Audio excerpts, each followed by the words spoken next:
പുതിയൊരു വീഡിയോയിലേക്ക് എല്ലാ മാന്യ പ്രേക്ഷകർക്കും സ്വാഗതം. ഇന്ന് ഞാൻ നിങ്ങളുമായി പങ്കുവെക്കുന്ന അപ്ഡേറ്റ് വൈറ്റ് സിക്സ് എന്ന് പറയുന്ന ഫാക്ഷൻ എന്തുകൊണ്ട് തുടക്കത്തിലെ ജാഡ് ഗാബിളിനെ കേന്ദ്രീകരിച്ചുകൊണ്ട് ജാഡ് ഗാബിളിനെ പേടിപ്പിക്കൂ എന്നുള്ളതിനെ സംബന്ധിച്ചാണ്.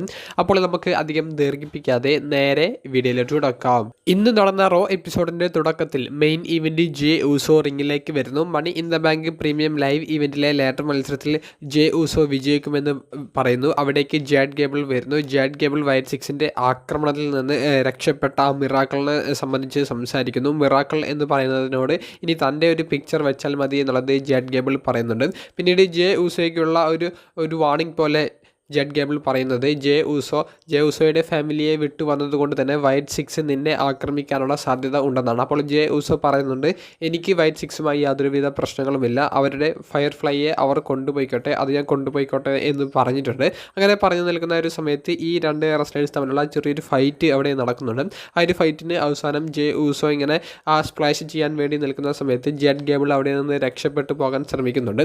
പെട്ടെന്ന് വൈറ്റ് സിക്സിൻ്റെ ആ ഒരു ലൈറ്റ് ഓഫായി പിന്നീട് ഓരോ സമയത്തും ജാഡ് ഗാബിളിനെ പേടിപ്പിക്കാൻ ഓരോ ക്യാരക്ടേഴ്സ് എറീനയുടെ ചുറ്റും വന്ന് നിൽക്കുന്നതുമൊക്കെയാണ് നമുക്ക് പിന്നീട് അവിടെ കാണാൻ സാധിക്കുന്നത്. പിന്നീട് കഴിഞ്ഞ ആഴ്ചത്തെ പോലെ തന്നെ എനിക്ക് ക്രോസ് ചെയ്യുന്ന അബി എന്ന് പറയുന്ന ആ ഒരു ക്യാരക്ടർ വന്നുകൊണ്ട് മൈക്കിൾ കോൾ എന്ന കമൻറ്റേറ്ററുടെ കയ്യിലേക്ക് ഒരു VHS ടേപ്പ് കൊടുക്കുന്നത് നമുക്ക് കാണാൻ സാധിച്ചു. പിന്നീട് റോ എപ്പിസോഡിൻ്റെ ഏകദേശം ഒരു 2 മണിക്കൂർ കഴിഞ്ഞതിന് ശേഷം ആ ഒരു ടേപ്പിൽ എന്താണ് എന്നുള്ളത് അവർ കാണിച്ചു തരുന്നുണ്ട്. ആ ഒരു ടേപ്പിൽ മറ്റൊന്നുമല്ല, കഴിഞ്ഞ ആഴ്ചത്തെ അങ്കിൾ ഹൗഡി ബോ ഡാലസിനെ ഇൻ്റർവ്യൂ ചെയ്തതിൻ്റെ ബാക്കിയാണ് നമുക്കതിൽ കാണാൻ സാധിച്ചത്. അപ്പോൾ ഈ ഒരു ഇൻ്റർവ്യൂവിൽ ബോ ഡാലസ് പറയുന്നത് എന്തുകൊണ്ട് തൻ്റെ കൂടെ ഈ റെസ്ലേഴ്സ് വന്നു എന്നുള്ളതാണ്. അപ്പോൾ അതിൻ്റെ കാരണം ഇവരുടെ ഫാമിലിയിൽ നിന്ന് ഇവർ ഒഴിവാക്കപ്പെട്ടിട്ടുണ്ട്, അവർ തൻ്റെ കൂടെ കൂടി എന്നുള്ളതാണ്. എല്ലാവരും ഞങ്ങളെ മറന്നു, ആ മറന്ന റെസ്ലേഴ്സിനെ എല്ലാം ഒരുമിച്ച് ചേർത്ത് ഞങ്ങളൊരു ഫാമിലിയായി വരുന്നു എന്നുള്ളതാണ്. എന്തായാലും ഈ വരവ് വെറുതെ വരുന്നതായിരിക്കില്ല, അത് പലർക്കും പെയിൻ നൽകും എന്നുള്ളതും ബോ ഡാലസ് പറയുന്നുണ്ട്. കൂടാതെ അവരുടെ ലക്ഷ്യം എന്ന് പറയുന്നത്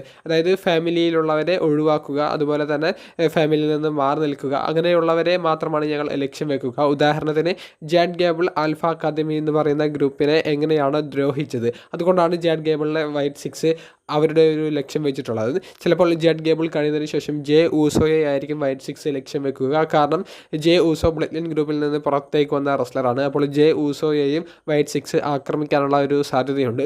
ഒരു ഫാക്ഷനിൽ നിന്ന് പുറത്താക്കപ്പെട്ട അല്ലെങ്കിൽ പുറത്തേക്ക് വന്ന ആ റെസ്ലേഴ്സിനെ, അതായത് അവരുടേതായ കാരണങ്ങൾ കൊണ്ട് പുറത്തേക്ക് വന്ന റെസ്ലേഴ്സിനെയാണ് വൈറ്റ് സിക്സ് ലക്ഷ്യം വെക്കുന്നത് എന്നാണ് വൈറ്റ് സിക്സിൻ്റെ ഈ ഒരു ഇൻ്റർവ്യൂയിലൂടെ ഇൻഡയറക്റ്റായി ബോ ഡാലസ് പറഞ്ഞിട്ടുണ്ട്. അപ്പോൾ എന്തായാലും ഈ വൈറ്റ് സിക്സിൻ്റെ സ്റ്റോറി ഇൻട്രസ്റ്റിംഗ് ആണ്. റോ എപ്പിസോഡിൽ കൃത്യമായിട്ട് അവരുടെ ഓരോ ക്യാരക്ടേഴ്സിനുള്ള പ്രസൻറ്റേഷൻ അവർ കൊടുക്കുന്നുണ്ട്. എല്ലാ റോയിലും ഇത്തരത്തിലുള്ള ഒരു എൻ്റർടൈനിങ് ആയിട്ടുള്ള സെഗ്മെൻറ്റുകൾ കാണിക്കുന്നത് നല്ല രീതിയിൽ വ്യൂവർഷിപ്പ് ഉയർത്താനും ഇപ്പോൾ സാധ്യതയുണ്ട്. അപ്പോൾ ഇതാണ് നമുക്ക് ഇന്നത്തെ വൈറ്റ് സിക്സിൻ്റെ ഒരു സെഗ്മെൻറ്റിൽ കാണാൻ സാധിച്ച ഒരു അപ്ഡേറ്റ്സ്. വീഡിയോ സംബന്ധിച്ചുള്ള നിങ്ങളുടെ അഭിപ്രായങ്ങൾ കമൻറ്റ് ബോക്സിലൊന്ന് രേഖപ്പെടുത്തുക. അപ്പോൾ അടുത്തൊരു വീഡിയോയുമായി കാണുന്നത് വരെ ബൈ.